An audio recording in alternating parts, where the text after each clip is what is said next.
अमदं मोक्षदं चेयोकाराय नमो नमः। अविरल शब्द घनुग्गा प्रक्षालति सकल भूतलमलकलंका। मुनिभ्रोपासित तीर्था सरस्वती हरति नो दुर्तान्। अज्ञानतिमिरान् ध्यानां ज्ञानाञ्जनशलाकया चक्षुरुन्मीलितं येन तस्मै श्रीगुरुभे नमः। परम गुरुभे नमः। परम्पराचार्य गुरुभे नमः। सकल कलश विध्वंसकं श्रेयसां परिवर्धकं धर्म संबंधकं भव्य जीव मनः प्रतिबोधकारकं दम शास्त्रं श्री तत्वार्थ मंजूषा जी नामधेयम्। अस्य मूल ग्रंथकर्तारा श्री सर्वज्ञ देवः। उत्तर ग्रंथकर्तारा श्री गणधर देवः प्रति गणधर देवः।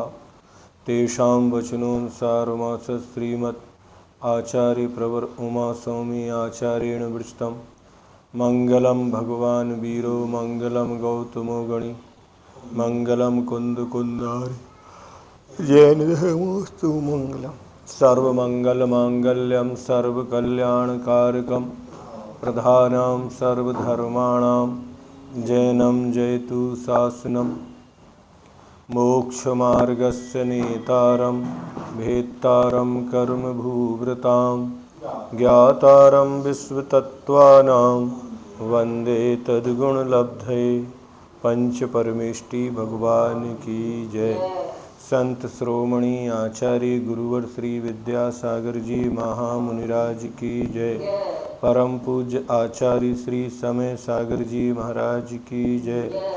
परम वंदनीय आरिका माँ विज्ञानमती माता जी की जय। तत्वार्थ मंजूषा सूत्र नंबर 9। उपयोग कितने प्रकार का है?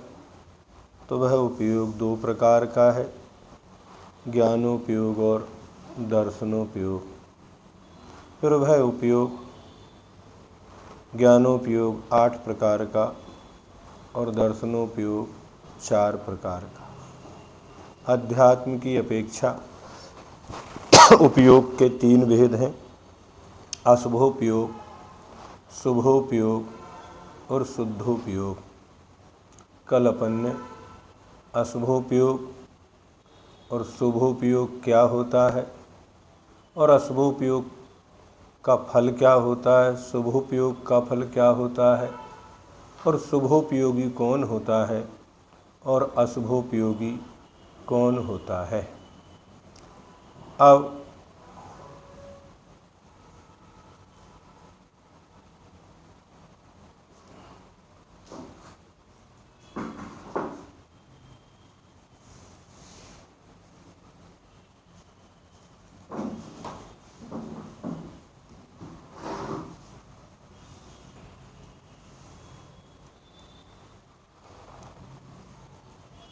शुद्धोपयोग किसे कहते हैं? निश्चय रत्नत्रयात्मक तथा निर्मोह शुद्धात्मा का संवेदनीय लक्षण जिसका था, जिसे आगम भाषा में पृथकत्व वितर्क विचार नामक प्रथम शुक्ल ध्यान कहते हैं, वह शुद्धोपयोग है। शुद्धोपयोग क्या है? तो जो निश्चय रत्नत्रयात्मक पहली चीज, निर्मोह शुद्धात्मा का संवेदनीय लक्षण जिसका था, जिसे आगम भाषा में पृथकत्व वितर्क विचार नामक प्रथम शुक्ल ध्यान कहते हैं, वह शुद्धोपयोग है। धर्म ध्यान को शुद्धोपयोग नहीं माना। जीवन मरण आदि में समताभाव रखना ही है लक्षण जिसका, ऐसा परम उपेक्षा संयम शुद्धोपयोग है। निरुपराग शुद्धोपयोग है। मैं अशुभोपयोग एवं शुभोपयोग से रहित होता हूँ। निज परमात्म द्रव्य से भिन्न अन्य द्रव्य में जीवन मरण, लाभ अलाभ, सुख दुख, शत्रु मित्र, निंदा प्रशंसा आदि विषय में मध्यस्थ होता हूँ। ज्ञानात्मक ज्ञान स्वरूप केवल ज्ञान में गर्भित अनंत गुण स्वरूपी निजात्मा का शुद्ध ध्यान के विरोधी संपूर्ण इच्छा रूपी चिंताओं के जाल के त्याग पूर्वक ध्यान करता हूँ। इस प्रकार शुद्धोपयोग का लक्षण जानना चाहिए। जहाँ न कोई आकार है, न आकार आदि अक्षर है, न कृष्ण नील आदि वर्ण है और न कोई विकल्प ही है, किंतु जहाँ केवल एक चैतन्य स्वरूप ही प्रतिभासित होता है, उसी को साम्य कहा जाता है। साम्य शुद्धोपयोग एकार्थक है। साम्य कहो या शुद्धोपयोग कहो, ये सब एकार्थक है, एक ही अर्थ है। शुद्धोपयोग को किन किन नामों से कहा जाता है? उत्सर्ग मार्ग अथवा निश्चय ने अथवा सर्व परित्याग, परम उपेक्षा संयम, वीतराग चारित्र, शुद्धोपयोग, ये सब एकार्थ वाचक हैं। साम्य, स्वास्थ्य, समाधि, योग, चित्त निरोध और शुद्धोपयोग, ये सब शब्द एक ही अर्थ के वाचक हैं। पहले वाले प्रवचन सार से, दूसरे पद्मनंदी पंचविंशति का। शुद्धोपयोग शुद्ध संप्रयोग युक्त, शुद्ध शुभाशुभ आश्रव रहित, शुभाशुभ कर्म रहित, प्रयोग शुद्धात्म स्वरूप के अनुभव का व्यापार, परम उदासीनता, ये सब शुद्ध संप्रयोग के नाम हैं। ये भी प्रवचन सार प्रभाचंद जी की टीका। शुद्धोपयोगी कौन होता है? तो जिन्होंने पदार्थों और सूत्रों को भली भांति जान लिया है, जो संयम और तप युक्त हैं, जो वीतराग हैं और जिन्हें सुख दुख समान है, ऐसे श्रवण को शुद्धोपयोगी कहा गया है। पर भावों से रहित, परम भाव स्वरूप, सामान्य निज बोध में तथा तत्वों की आराधना में युक्त रहने वाला ही शुद्ध चारित्री कहा गया है। समता तथा माध्यस्थता, शुद्ध भाव तथा वीतरागता, चारित्र तथा धर्म, ये सब स्वभाव की आराधना कहे गए हैं। जो वस्तु स्वरूप को जानकर पर द्रव्यों में राग द्वेष नहीं करता है, वह उपयोग से विशुद्ध होता हुआ देहोत्पन्न दुखों का क्षय करता है। ये शुद्धोपयोगी कौन है? तो ये स्वामी बताया। एक नीचे फुटनोट है। आत्मोपलब्धि 3 प्रकार की है, आगमिक, मानसिक और केवल। जहाँ आगमिक आत्मोपलब्धि होती है, वहाँ शुद्धात्मा के विषय का श्रद्धान होता है, पर तदनुकूल आचरण नहीं होती। जिसी को लोग जो शुद्धात्मा के विषय का श्रद्धान होता है, उसी को लोग अनुभूति मान रहे हैं। अध्यात्म शैली में उसे सम्यक दृष्टि नहीं कहते, तथापि आगमिक उसे शुद्धात्मा के श्रद्धान से सम्यक दृष्टि कहते हैं। शुद्धात्मा तो उसे भी जागी है, अतः वह भी सम्यक दृष्टि है। अप्रमत्त साधु के मानसिक स्वात्मोपलब्धि स्वीकार की गई है। क्या? एक आगमिक, दूसरी मानसिक। किसको होगी मानसिक? तो कहते अप्रमत्त साधु के मानसिक स्वात्मोपलब्धि स्वीकार की गई है। समय सार तात्पर्य वृत्ति। केवल ज्ञान हो जाने पर प्रत्यक्ष रूप से आत्मा की प्राप्ति केवल आत्मोपलब्धि है।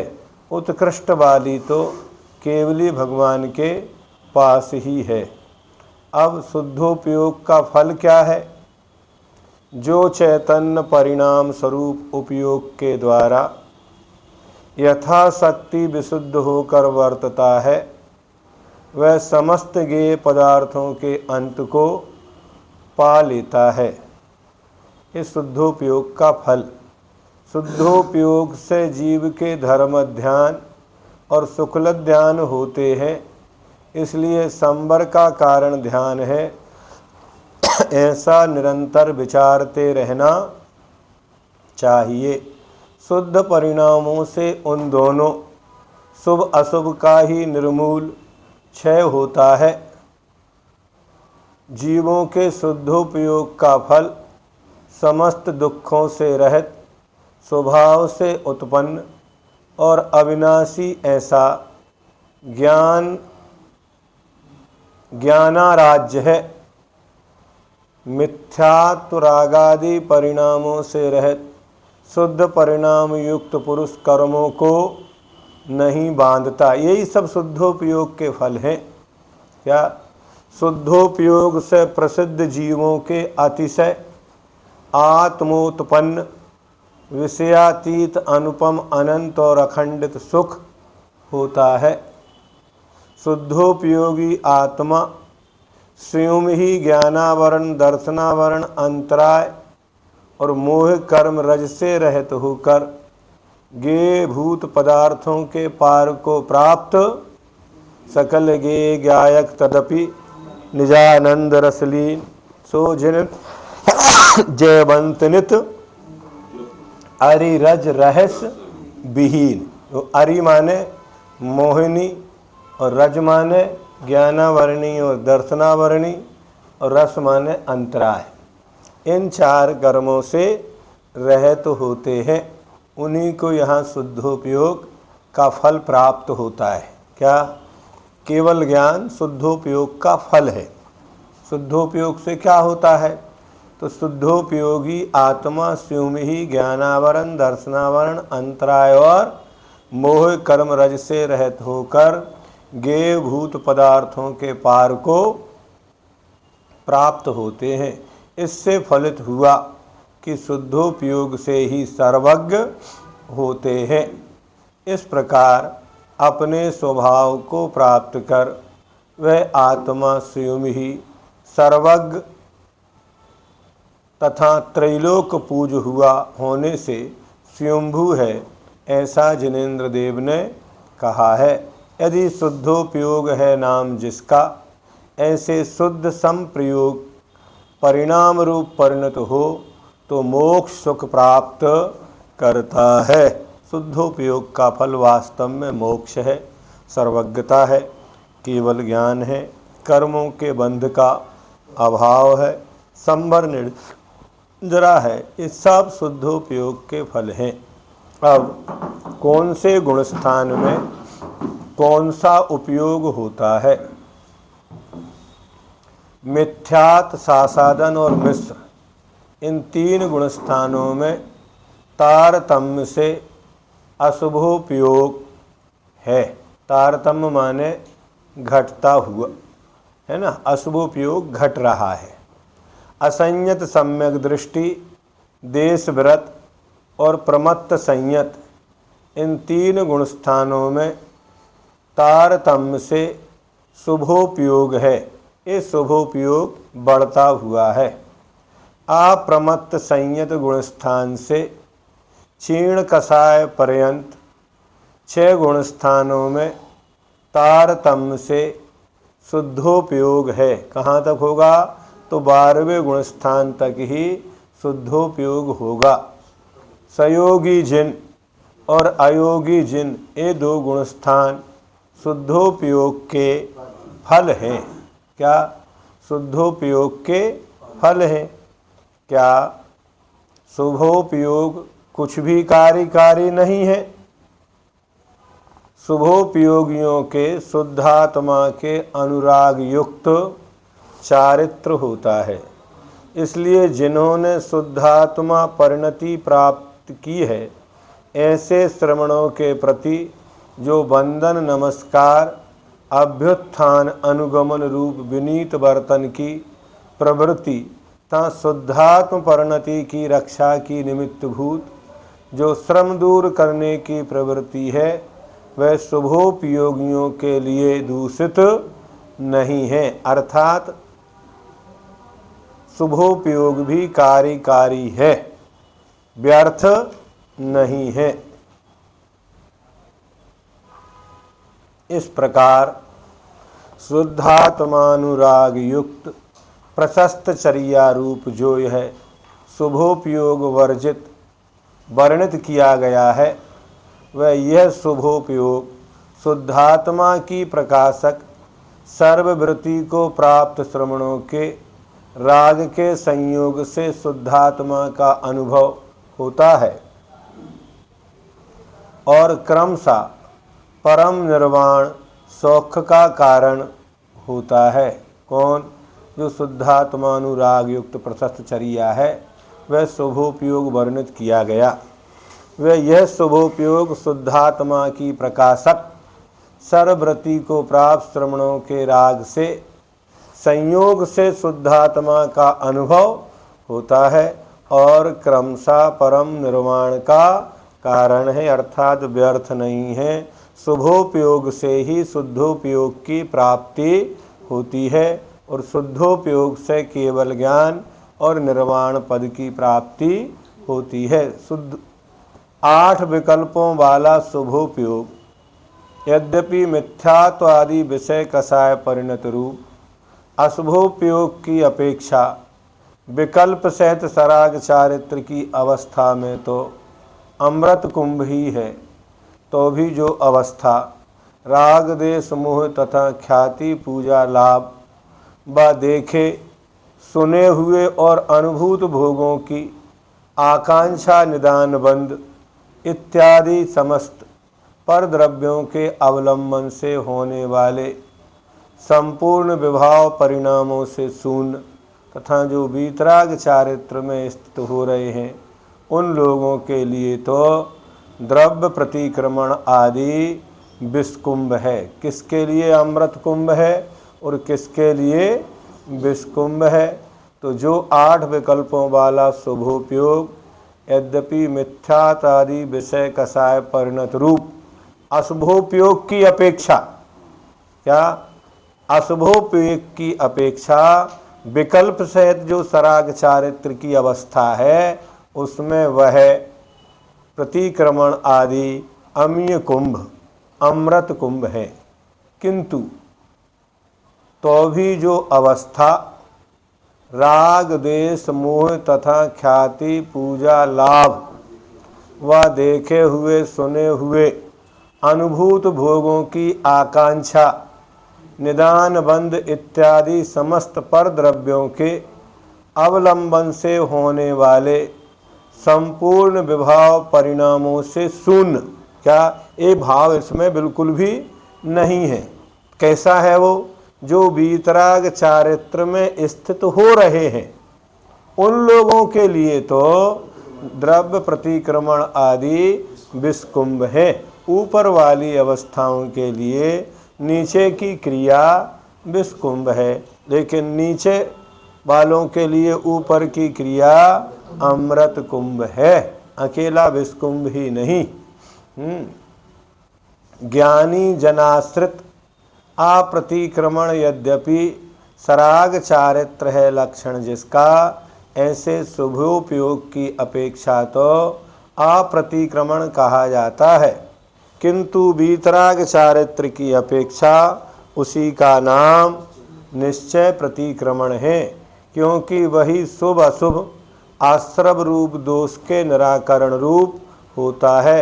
यह व्यवहार प्रतिक्रमण की अपेक्षा अप्रतिक्रमण कहा जाकर भी ज्ञानी जनों के लिए मोक्ष का कारण होता है।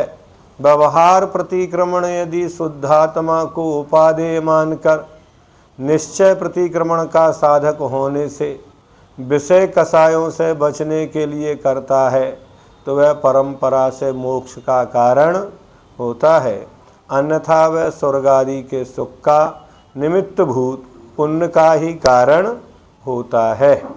क्या दर्शनोपयोग और ज्ञानोपयोग साथ साथ होते हैं? छद्मस्त जीवों के दर्शन पूर्वक ज्ञान होता है, क्योंकि छद्मस्तों को ज्ञान और दर्शन ये दोनों उपयोग एक साथ नहीं होते। केवली भगवान को ज्ञान और दर्शन ये दोनों उपयोग एक साथ ही होते हैं। उनका ज्ञान दर्शन एक साथ होगा, लेकिन छद्मस्तों का पहले ज्ञान होगा और फिर दर्शन होगा। छद्मस्तों को आवरण वाला छायोपशमिक ज्ञान होने से दर्शन पूर्वक ज्ञान होता है। केवली भगवान को निर्विकार स्वसंवेदन से उत्पन्न निरावरण छाय ज्ञान होने से मेघ रहित सूर्य के युगपत आतप और प्रकाश की भांति दर्शन और ज्ञान युगपत ही होते हैं। छद्मस्तों के तो छायोपशमक है, इसलिए पहले दर्शन होगा फिर ज्ञान होगा, किंतु केवली भगवान तो निर्विकार और स्वसंवेदन ज्ञान से उत्पन्न निरावरण छाय ज्ञान से होने से कैसे होते हैं? जैसे सूर्य निकलता है तो उसका प्रकाश भी और आतप भी एक साथ होता है, किंतु बरसात में बादलों के बीच में से आता है तो कभी कभी पहले प्रकाश दिखता है फिर सूर्य दिखता है। तो ऐसा छायोपशमक और छाय। छद्मस्त किसे कहते हैं? छद्म शब्द से ज्ञानावरण और दर्शनावरण ये दो कहे जाते हैं। उस छद्म में जो रहता है वो छद्मस्त है, मतलब ज्ञानावरण दर्शनावरण कर्म जिसके विद्यमान है वे सब छद्मस्त हैं। और जिन्होंने ज्ञानावरण दर्शनावरण कर्म को क्षय कर दिया वे सर्वज्ञ हैं। ज्ञान को प्रथम ग्रहण क्यों किया है? यद्यपि दर्शन पूर्व काल भावी है, फिर भी विशेष ग्राहक और पदार्थ का निश्चायक होने से ज्ञान पूज्य है, और पूज्य होने के कारण ज्ञान को पूर्व में ग्रहण किया है, क्योंकि जो पूज्य होता है उसका पूर्व में ही निपात किया जाता है। इस प्रकार से ये उपयोग की चर्चा हुई कि जीव का लक्षण उपयोग है। वह उपयोग दो प्रकार का है, एक ज्ञानोपयोग एक दर्शनोपयोग। ज्ञानोपयोग 8 प्रकार का है और दर्शनोपयोग 4 प्रकार का है। इसी के साथ में और भी जितने भेद बन सकते थे वे सभी यहाँ बनाए गए। अब जीव के भेद कि जीव कितने प्रकार के हैं। अभी तो जीव का लक्षण बताया कि जीव का लक्षण क्या है, तो उपयोगो लक्षणम है। फिर उस लक्षण के क्या क्या दोष हो सकते हैं वो भी सब बता दिए। अब जीवों के भेद सबसे पहले कि जीव कितने प्रकार के हैं।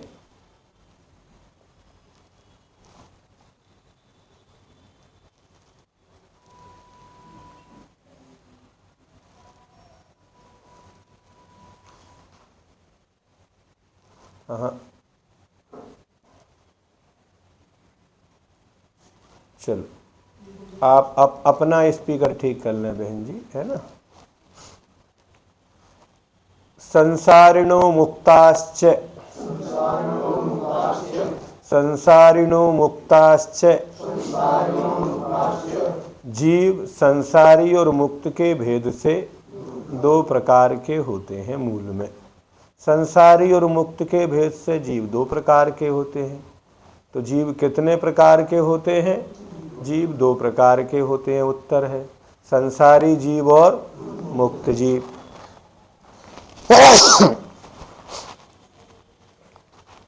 अब जीव 3 प्रकार के हैं, असिद्ध जीव, नोसिद्ध जीव, जीवन मुक्त अरहंत और सिद्ध जीव।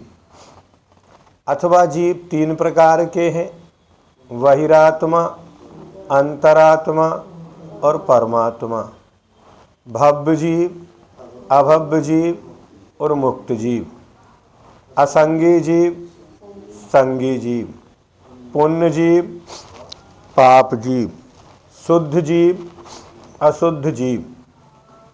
इनमें मुक्त जीव शुद्ध एवं संसारी जीव अशुद्ध है। स्त्री पुरुष नपुंसक के भेद से ज्ञान दर्शन संयम लेस्या सम्यक्त संज्ञा आहार इन मार्गणाओं के भेद से भी जीव नाना प्रकार के होते हैं।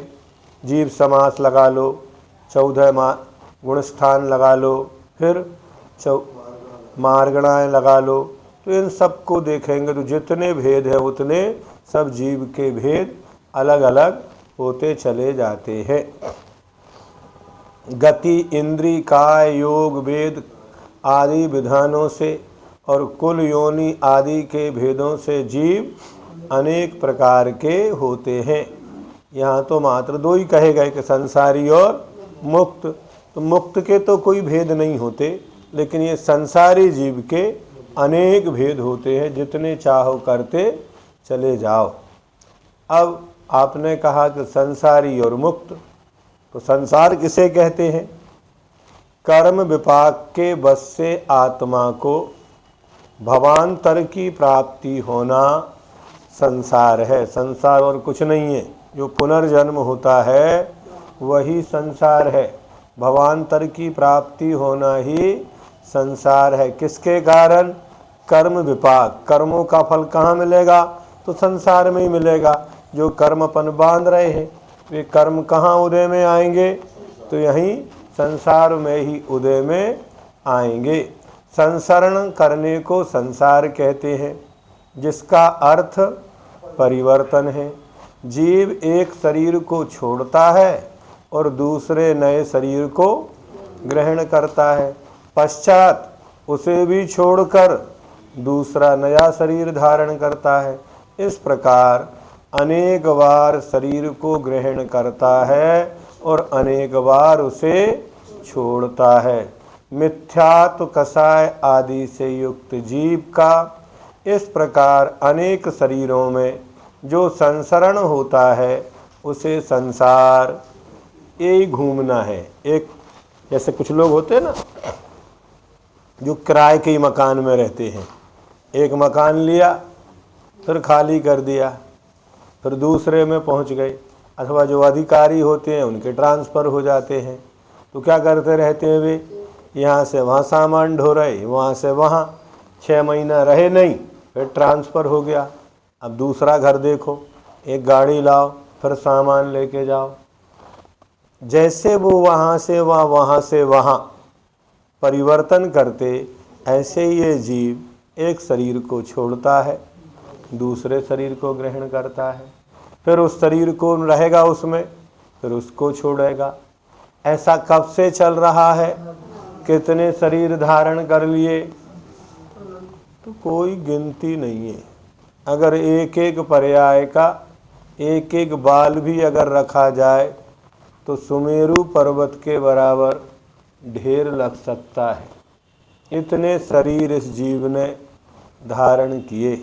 इसलिए संसरणम इति संसारा, नए शरीर और मिथ्यात कषाय आदि से युक्त जीव का इस प्रकार अनेक शरीरों में जो संसरण होता है उसे संसार कहते हैं। पंच परावर्तन, ये संसार परावर्तन मिथ्या दृष्टि जीवों का ही होता है। सम्यक दर्शन होने के बाद अर्धपुद्गल परावर्तन काल शेष रहता है। जिस घाती कर्म समूह के कारण जीव चारों गतियों में संसरण करते हैं, वह घाती कर्म समूह संसार है। संसारी जीव किसे कहते हैं? द्रव्य क्षेत्र काल भव और भाव रूप संसार है। यह संसार जिसमें है वे संसारी है। कर्म कलंक से जो लिप्त हैं, स्व स्वभाव को जिन्होंने प्राप्त नहीं किया है, गुणस्थान मार्गणा स्थान तथा जीव स्थान में जो स्थित है, वे संसारी जीव हैं। 14वें गुणस्थान में भी कहीं न कहीं गुणस्थान तो होता है। छायोपशमिक अशुद्धोपयोग युक्त संसारी जीव है। कर्म एवं कर्मफल चेतनात्मक संसारी जीव है। क्या? कर्मफल, कर्म और कर्मफल। तो कर्मों ज्ञान चेतना, कर्म चेतना और कर्म फल चेतना। तो यहाँ तो कर्म एवं कर्मफल चेतनात्मक संसारी जीव है। ज्ञानावरणादि 8 कर्मों से बंधा हुआ जीव संसारी है। संसारी जीव कैसे होते हैं? तो कितने अच्छे अच्छे प्रश्न हैं, अगर इनको थोड़ा अच्छे से विचार कर। ये किसकी कहानी है? अपन कौन है? संसारी के मुक्त? बोलो। तो अपन सब संसारी जीव कैसे होते हैं? तो यह संसारी जीव सुख पाने की इच्छा से इंद्रियों से उत्पन्न ज्ञान दर्शन सुख वीर्य को शरीर में ही निहित मानता है। कहाँ मानता है? इस शरीर में ही जो इंद्रियां हैं उनसे उत्पन्न जो ज्ञान है, वहीं दर्शन है, वहीं सुख है और वहीं शक्ति है। शरीर की शक्ति को ही बल मानता है कि मेरे पास बहुत ताकत है।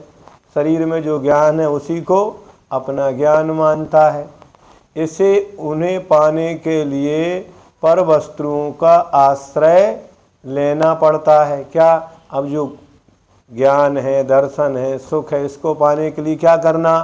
पर वस्तुओं का आश्रय लेता है। कर्म बंधन से बंधे रहने के कारण यह संसार से मुक्त नहीं हो पाता। ये गुण स्थानों और मार्गणा स्थानों में स्थित हैं। नरक, त्रियंच, देव, मनुष्य इन 4 गतियों में भ्रमते हैं। पर्यायों की अपेक्षा अनेक भेद प्रभेद वाले होते हैं। कौन? संसारी जीव। अब संसारी जीवों की कौन कौन सी और विशेषताएं हैं? देखो अपनी उपाधियां इसमें लिखिए, पूरी ध्यान से पढ़ लो। सबसे पहली क्या है? परतंत्रता, मतलब कर्म बंधन युक्त होना।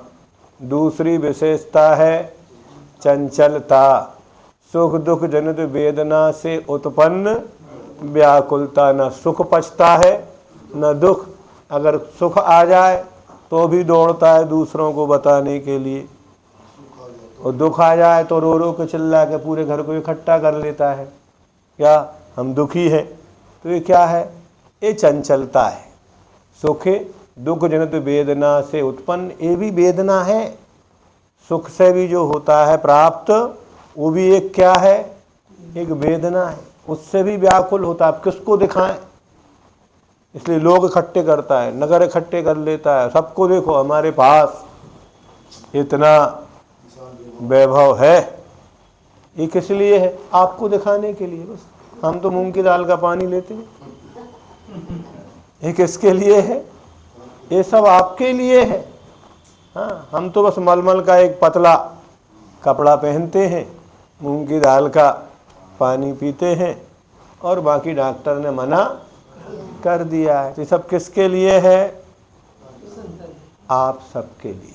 चंचलता, क्षयपन, देव आदि पर्यायों में प्राप्त रिद्धियों का क्षय होना। मतलब जो भी अपन इकट्ठा कर लो वो सब एक दिन क्या होगा? कितना भी जोड़ लो जीवन पर्यंत, एक दिन वो सब, चाहे ज्ञान हो, चाहे धन हो, चाहे परिवार हो, ये सब बाध्यता, ताड़ना एवं अनिष्ट वचनों की प्राप्ति। परिचयत्व, इंद्रियों से उत्पन्न ज्ञान दर्शन वीर्य सुख का क्षय होना। रजस्लत्व, कर्म कलंकित होना। छेदत्व, शरीर के खंड खंड हो सकना। भेदत्व, प्रहार आदि से शरीर का भेदा जा सकना। मृत्यु, प्राणों का परित्याग।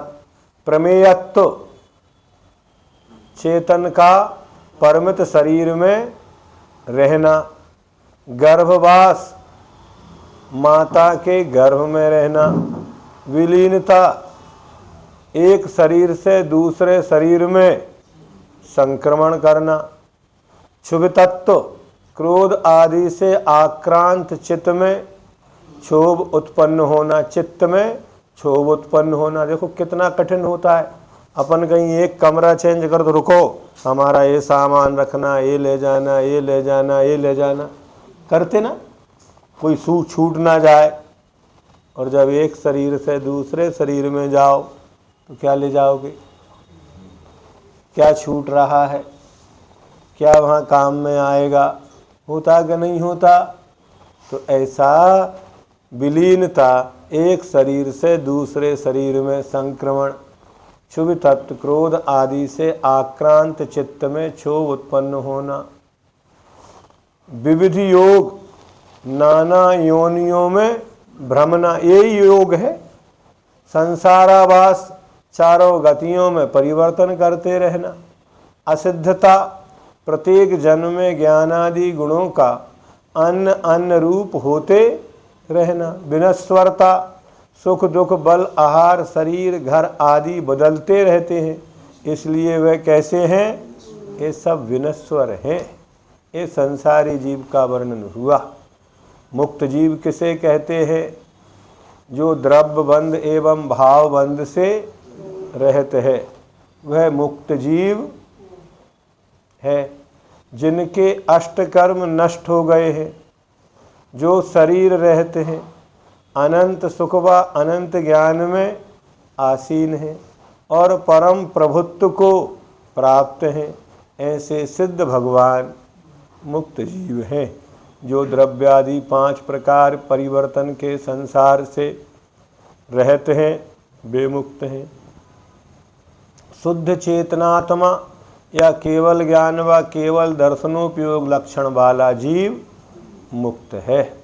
मुक्त जीवों की कौन कौन सी विशेषताएं हैं, अभी कौन की बताई थी, संसारी आश्रणमसो मनुत्यम दुःखमनात्मानमावसम मोक्षस्तद विपरीतात् में तू ध्यायन्ते सामायिके। संसार और मोक्ष में क्या अंतर है, तो वहाँ का आश्रण अशुभ अनित्य और ये संसार है, और मोक्षस्तद विपरीतात् अर्थात जो शरण है, नित्य है, शुभ है, वो क्या है, मोक्ष है। ऐसा निरंतर चिंतन करो। ये जो पढ़ रहे हैं ये चिंतन के लिए है। ध्यायन्तु में सामायिके, सामायिक के काल में ऐसा निरंतर ध्यान करो। ये संसार अशरण है, अनित्य है, अशुभ है और मोक्ष से विपरीत है, अर्थात नित्य है, शरण है। ऐसा ध्यायन्तु में सामायिके, सामायिक में ऐसा ध्याओ। तो स्वतंत्रपना, पर द्रव्य की अपेक्षा रहित सर्वश्रेष्ठ स्वतंत्रता है।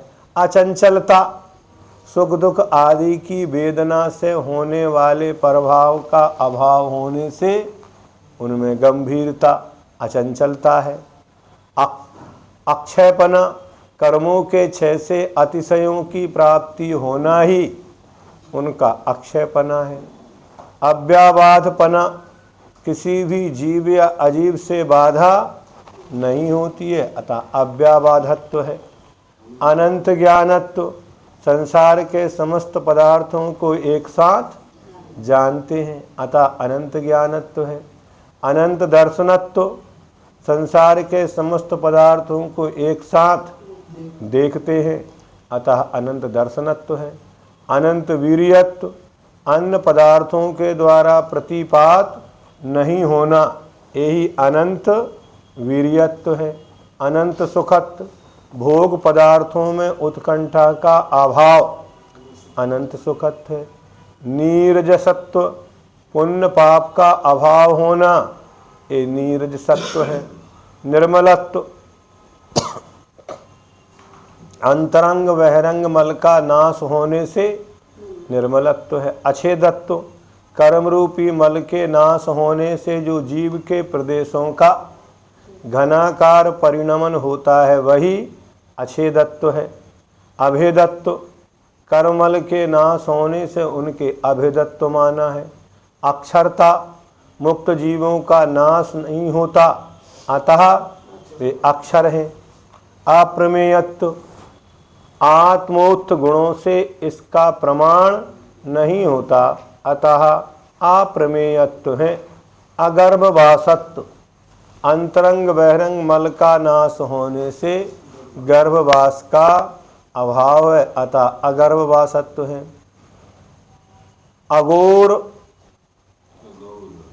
अगौरव लाघवत्व, अगुरु लघु है ना, कर्म नो कर्म का नाश हो जाने से गुरुता और लघुता नहीं है। अक्षोभ्यत्व, प्रशंसनीय गुणों से अपने में अवस्थित हैं, अतः अक्षोभ्यत्व है। अविलनत्व, आत्मगुणों से रहित नहीं होते, अतः अविलनत्व है। योग रूपत्व, शाश्वत पूर्व शरीराकार मूर्ति रहती है, यह उसकी परम हद है, वही इसकी योग रूपता है। लोकाग्रवास, तीन लोक के शिखर पर सदा रहने वाली जो स्थिति है वह लोकाग्रवास है। परम सिद्धता, समस्त पुरुषार्थों की पूर्णता परम सिद्धता है। पंच परावर्तन कौन कौन से हैं, ये यहाँ पर इनने इनकी सिद्धों की विशेषताएं बता दी। अब पंच परिवर्तन कौन से हैं जिनसे मुक्त जीव रहते हैं, तो द्रव्य परिवर्तन, क्षेत्र परिवर्तन, काल परिवर्तन, भव परिवर्तन और भाव परिवर्तन। ये ऐसे मान लो किसी घड़ी में 5 कांटे हैं। कितने हैं? 5 कांटे हैं। एक घंटे का है, दूसरा मिनट का है, एक सेकंड का है, एक दिन रात का है, एक महीने का है। नहीं समझे ना? तो ऐसे वो कांटे निरंतर चलते रहते हैं। अब ऐसा नहीं है कि जिस समय सेकंड का कांटा चल रहा है तो बाकी ठहरे हुए हैं, नहीं, वे सब एक साथ ही चल रहे हैं, लेकिन फिर भी उनकी गति अलग अलग है। जब सेकंड का कांटा पूरा एक चक्कर लगा लेता है तब क्या होता है? 1 मिनट होता है ना? ऐसे ही जब 5 मिनट हो जाते हैं तब एक खाना वहाँ खिसकता है। फिर मिनट का कांटा पूरा एक चक्कर लगा लेता है तब घंटे का कांटा एक घर खिसकता है। ऐसा ही होता ना? तो ऐसे ही द्रव्य परिवर्तन, क्षेत्र परिवर्तन, काल परिवर्तन, भाव परिवर्तन और भाव परिवर्तन ये चलता रहता है। द्रव्य परिवर्तन कितने प्रकार किसे कहते हैं? तो द्रव्य परिवर्तन 2 प्रकार का है।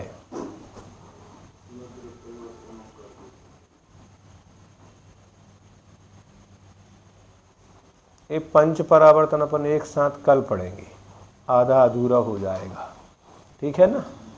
हाँ, इसको एक बार में ही अपन पूरा ले लेंगे 5 परिवर्तनों को, या 8 नंबर के प्रश्न से, ठीक है? जावानी के ज्ञान तय सूझे लोकालो, सोवानी मस्तक नमो सदा देत हो।